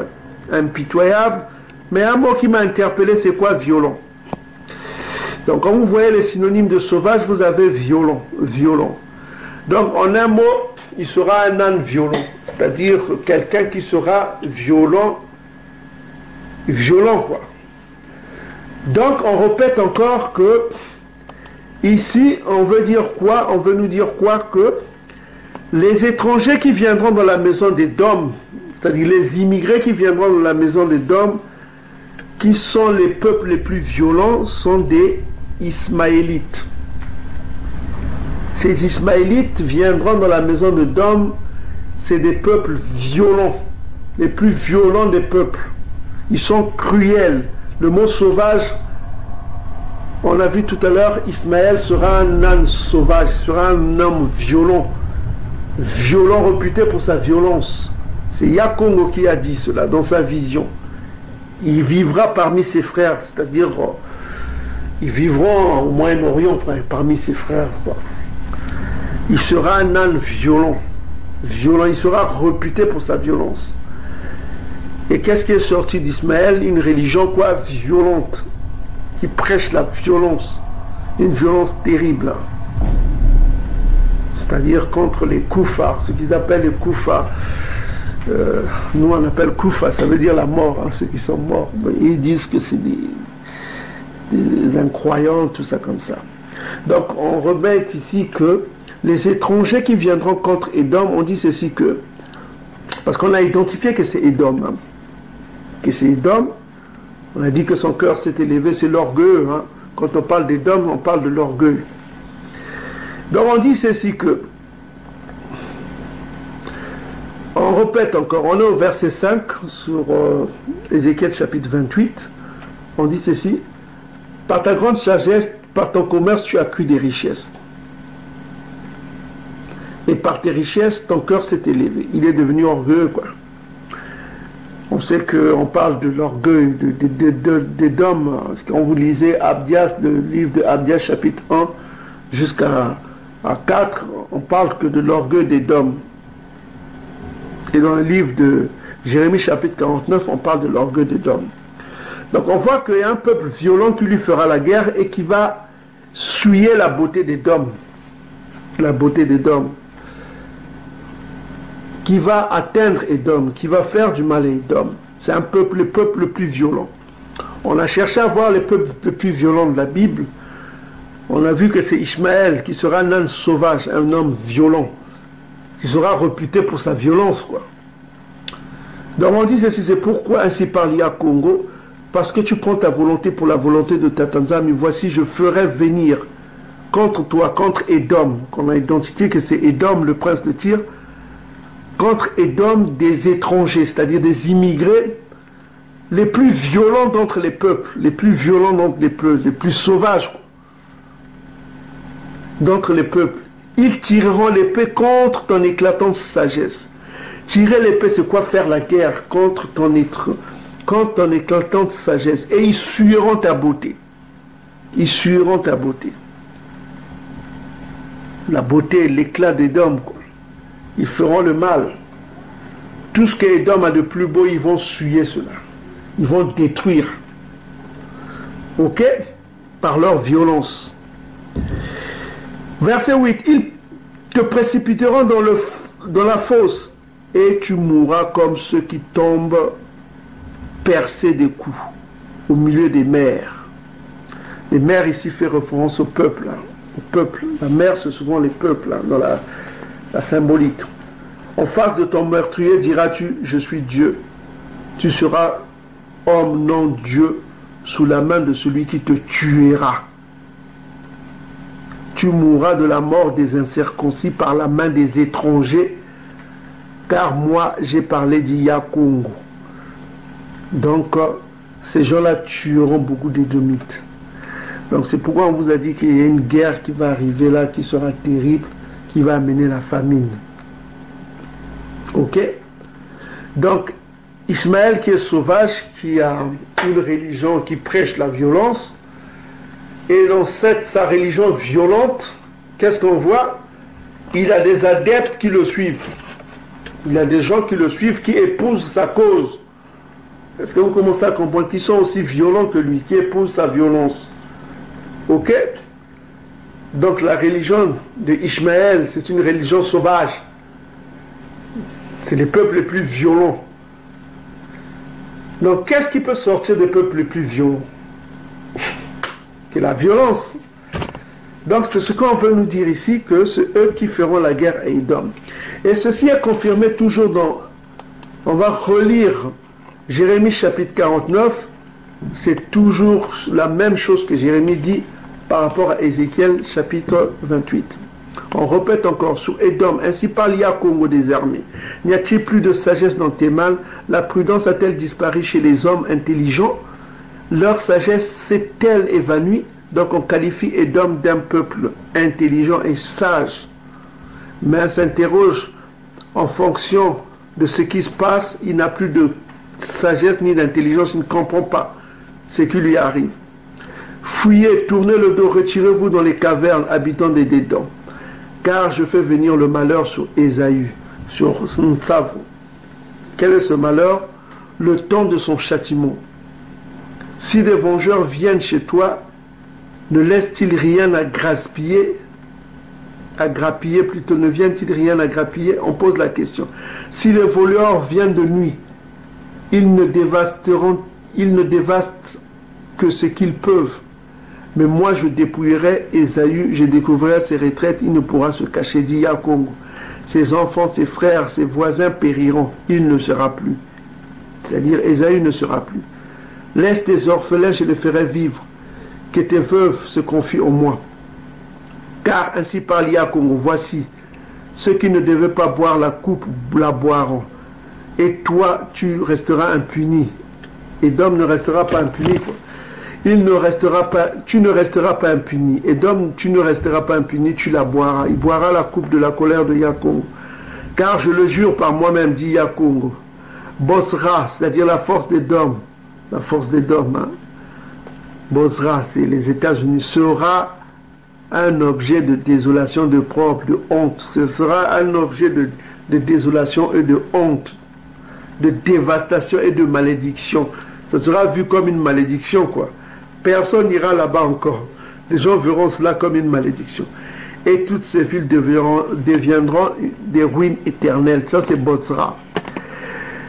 Verset 14. J'ai appris de Yakongo une nouvelle. Un messager a été envoyé parmi les nations. Assemblez-vous et marchez contre elles. Levez-vous pour la guerre. Car voici, je te rendrai plus petit parmi les nations, méprisé parmi les hommes. Ta présomption, l'orgueil de ton cœur t'a égaré. Oh, toujours celui qui s'est élevé là, à cause de son orgueil. Toi qui habites les creux de quoi? Des rochers, les rochers. Souvenez-vous, les rochers. Le prince des rochers, les rochers. Toi qui habites sur le creux de quoi? Des rochers. Toujours le rocher s'étire. Toujours Édom. Et qui occupe le sommet de quoi? Des collines, la hauteur. Quand tu plaçais ton nid aussi haut que celui des aigles, ça c'est les satellites, je t'en précipiterai, dit Yakongo. Édom sera un objet de désolation. Ceux qui passeront près de lui seront dans l'étonnement, siffleront sur toutes ses plaies. Comme Sodome et Gomorrhe et les villes avoisinantes qui furent détruites, dit Yakongo, il ne sera plus habité, il sera le séjour d'aucun homme. Ok? Donc, le jugement d'Édom sera comme au temps de Sodome, ce sera un jugement céleste qui fera tomber Édom. Ok. Donc, on a vu que celui qui est l'orgueilleux, celui qui est intelligent et sage, se réfère toujours à Édom et au prince de Tyr. Donc, voilà. Les étrangers les plus violents viendront contre Édom. On a identifié qui sont ces étrangers, c'est les Ismaélites. Et tous ceux qui suivent la religion ismaélite, ils suivront la beauté d'Édom. On a identifié le prince de Tyr, c'est Édom. Et Édom mourra en masse et les étrangers là feront la guerre à Édom. Donc ils seront en guerre à Édom. On a identifié qui sont ces étrangers et c'est effectivement ce que vous entendez dans l'actualité tous les jours. Non, vous entendez dans l'actualité, il y a une guerre entre le monde islamique et le monde édomite. Ce que vous voyez ici, ça a été prophétisé des siècles et des siècles sur un code secret que nous sommes en train de vous révéler ici. Ça a été prophétisé, la guerre religieuse entre les Édomites et les Ismaélites. Ça a été prophétisé, ça se prophétise ici. Édom fera, c'est-à-dire Ismaël fera la guerre à Édom. Et c'est ce qu'on est en train de voir, c'est ce qu'on est en train de dire ici. Clairement, nous ne sommes qu'en train de vous révéler les choses cachées. Ok? Cela va entraîner en masse beaucoup de morts du côté d'Édom. C'est ce qu'on nous révèle ici. Édom va payer le prix terrible. Ses yeux mourront devant la face de ces étrangers-là qui viendront contre lui. C'est-à-dire, leurs yeux verront la mort, verront plutôt les yeux de leurs agresseurs, de leurs tueurs. Et ils diront plus qu'ils sont des dieux, mais qu'ils sont juste des hommes. Ok? Donc, c'est ce qui a été prophétisé ici. Donc, cette vidéo n'est pas une incitation à la violence, quoi que ce soit. C'est une explication prophétique sur la guerre qui est en train de se passer entre le monde ismaélite et ses acolytes et tous ceux qui suivent la religion ismaélite contre Édom. Cela a été prophétisé et nous sommes en train de vous révéler cela, que cette guerre qui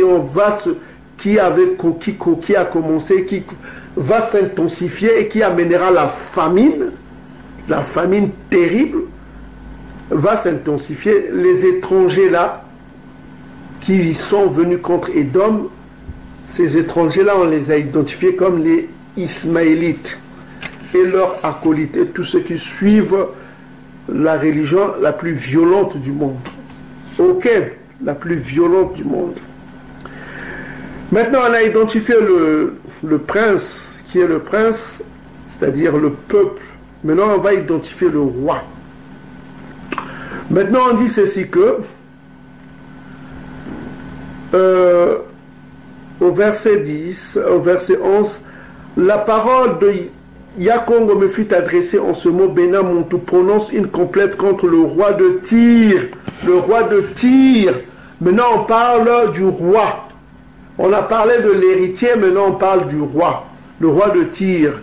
Qui est le père du prince? C'est ça la question qui est en train d'être répondue ici par le prophète Yikesa. Yikesa nous a parlé du prince. On a identifié le prince, c'est qui? Ça se réfère à Édom.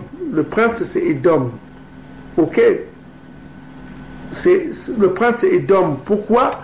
Parce qu'on a identifié que ce prince-là est tellement orgueilleux. L'orgueil habite en lui. Parce que n'oubliez pas que le dernier royaume sur terre est identifié dans le livre de Daniel chapitre 7. On va identifier parce qu'on dit que c'est l'orgueil qui caractérise le prince de Tyr. L'orgueil, l'intelligence, la sagesse et le commerce. L'orgueil, c'est quoi? Le blasphème, le fait de prendre la place des dieux, les bantous qui sont des dieux. Il prend leur place, il se fait Dieu. Donc voilà. Maintenant, on a compris cela, c'est l'orgueil qui caractérise le prince. On a vu que c'est son orgueil, son cœur s'est élevé, quoi. Donc son cœur s'est enorgueilli. C'est l'orgueil qui caractérise ce prince de Tyr. Maintenant, on va voir qu'est-ce qui caractérise le dernier royaume sur terre. Donc, dans Daniel chapitre 7, on vous parle des quatre bêtes. Hein. Ne croyez pas que c'est des bêtes, voilà quoi. Ces bêtes-là sont symboliques, symbolisent les royaumes. Hein. Les royaumes qui vont successivement régner avant le grand royaume des Bantous de Isaïa. Avant le royaume de Bantous, les royaumes qui vont précéder le royaume des Bantous. Donc le dernier royaume qui va précéder le royaume de Bantous, on sait déjà qu'on a les apocryphes dans le livre d'Ezra, on sait que Édom est la fin de ce siècle et c'est Yacouba qui va régner après. Et on sait que dans Abdia chapitre 1 verset 21, c'est-à-dire la chute d'Édom apportera le règne des Bantous, le règne à Isaïa. Donc ici, on parle du dernier royaume. Qu'est-ce qui caractérise le dernier royaume? La quatrième bête qui caractérise le dernier royaume sur terre, c'est le royaume édomite. On va voir qu'est-ce qui caractérise ce royaume. Nous sommes dans Daniel chapitre 7 verset 8. On dit: je considérais les cornes et voici une autre petite corne sortit du milieu d'elle. 3 des premiers cornes furent arrachées devant cette corne. Voici, elle avait des yeux comme des yeux d'homme et une bouche qui parlait avec quoi? Arrogance, arrogance, arrogance. Donc on voit que ce dernier royaume est caractérisé par son arrogance, son orgueil, son cœur qui s'élève, qui se dit qu'il est Dieu. Il prend sa volonté pour la volonté de Dieu. Donc ce dernier royaume sur terre est caractérisé par quoi? Par un cœur qui s'élève, par le blasphème, par l'orgueil, l'arrogance. Au verset 9, on dit que je regardais pendant que l'on plaçait des trônes et l'ancien des jours s'assit. Son vêtement était blanc comme la neige, ses cheveux étaient comme de la pure laine, son trône est comme les flammes de feu et les roues comme un feu ardent. Ok, les roues, quand on parle de roues, c'est toujours le cercle, c'est le conga. Le fleuve de feu coulait et sortait devant lui, 1000 milliers le servaient et 1000 millions se tenaient en sa présence. Les justes s'assirent et les livres furent ouverts. Je regardais alors au verset 11 à cause de la parole, à cause des paroles. Au verset 11, à cause des paroles arrogantes que prononçait la corne. Donc ce dernier royaume qui prononçait des paroles arrogantes, orgueilleuses, puisque son cœur s'est élevé, c'est toujours ce qui caractérise quoi? Le prince de Tyr qu'on vient de voir, son cœur qui s'élève, ses paroles arrogantes, qui dit que je suis Dieu, voilà quoi. J'ai de la sagesse, j'ai de l'intelligence, tout ça comme ça. C'est toujours ce qui caractérise Édom, on vient de lire aussi dans Jérémie chapitre 49. Donc ce qui caractérise ce dernier royaume sur terre, c'est son arrogance, son orgueil. Donc je regardais à cause des paroles arrogantes que prononçait la corne, tandis que je regardais, l'animal fut tué et son corps fut anéanti, livré au feu pour être brûlé. Donc il fut exterminé par le feu céleste. Là nous rentrons dans quoi? Ésaïe chapitre 34 verset 5, c'est simple. Il fut brûlé, il sera brûlé par le feu, et les autres animaux furent dépouillés de leur puissance, mais une prolongation de vie leur fut accordée jusqu'à un certain temps. Je regardais pendant mes visions nocturnes, et voici, les nuées des cieux arriva quelqu'un semblable à un fils de l'homme, etc., etc. C'est le royaume. Donc, c'est ce que je tenais à vous dire.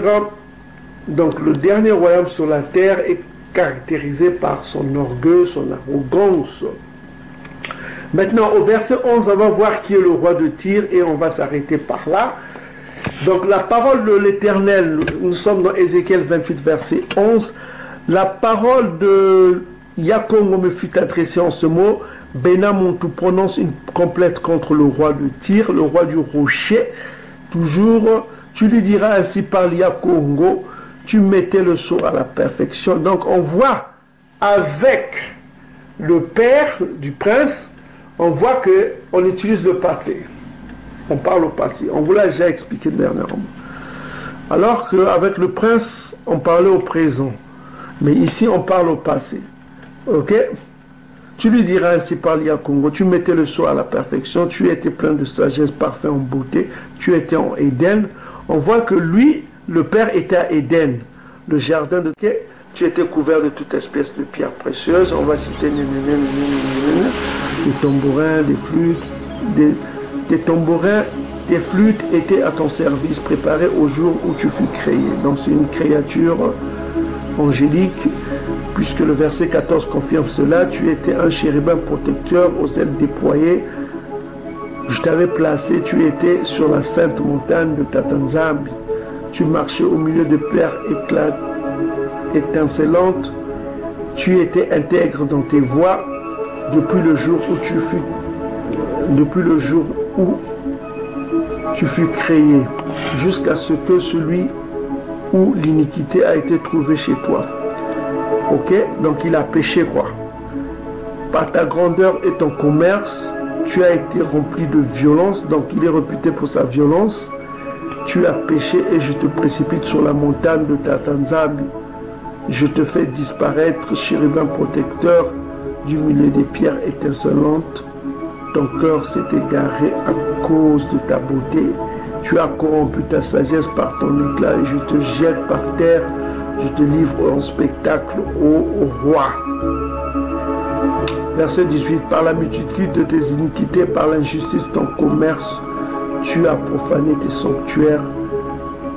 Tu fais sortir du milieu de toi un feu qui te dévore. Je fais sortir du milieu de toi un feu qui te dévore et te réduit en cendres sur la terre aux yeux de tous ceux qui te regardent. Ok. Tous ceux qui te connaissent parmi les peuples sont dans la stupeur à cause de toi. Tu es réduit à néant. Tu ne seras plus à jamais. Tu ne seras plus à jamais. Donc je répète petit à petit que vous compreniez. Donc ici on parle du père du prince qui subira le même jugement que son fils. Donc voilà, le père du prince subira le même jugement que son fils. Parole de Tatanzang, écoutez attentivement. La parole de Yakongo me fut adressée en ce mot. Nous sommes dans Ézéchiel chapitre 28 verset 11. La parole de Yakongo me fut adressée en ce mot. Benamontu prononce une complainte sur le roi de Tyr. Tu lui diras ainsi par Yakongo des armées. Tu mettais le sceau à la perfection. Tu étais plein de sagesse, parfait en beauté. Tu étais en Éden, le jardin de Tatanzang. Tu étais couvert de toute espèce de pierres précieuses, de sardoine, de topaz, de diamants, de chrysolite, d'onyx, de jaspe, de saphir, d'escarboucle, d'émeraude et d'or. Tes tambourins et tes flûtes étaient à ton service, préparés pour le jour où tu fus créé. Tu étais un chérubin protecteur, aux ailes déployées. Je t'avais placé et tu étais sur la sainte montagne de Tatanzang. Tu marchais au milieu de pierres étincelantes. Tu as été intègre dans tes voies. Depuis le jour où tu fus créé, jusqu'à celui où l'iniquité a été trouvée chez toi. Verset 6. Par la grandeur de ton commerce, tu as été rempli de violence et tu as péché. Je te précipite sur la montagne de Tatanzang. Je te précipite de la montagne de Tatanzang. Et je te fais disparaître, chérubin protecteur, du milieu des pierres étincelantes. Ton cœur s'est élevé à cause de ta beauté. Tu as corrompu ta sagesse par ton éclat. Je te jette par terre et je te livre en spectacle au roi. Par la multitude de tes iniquités, par l'injustice de ton commerce, tu as profané tes sanctuaires. Je fais sortir du milieu de toi un feu qui te dévore. Je te réjouis en cendres sur la terre aux yeux de tous ceux qui te regardent. Tous ceux qui te connaissent parmi les peuples sont dans la stupeur à cause de toi. Tu es réduit au néant et tu ne seras plus à jamais. La parole de Yakongo me fut adressée en ces mots.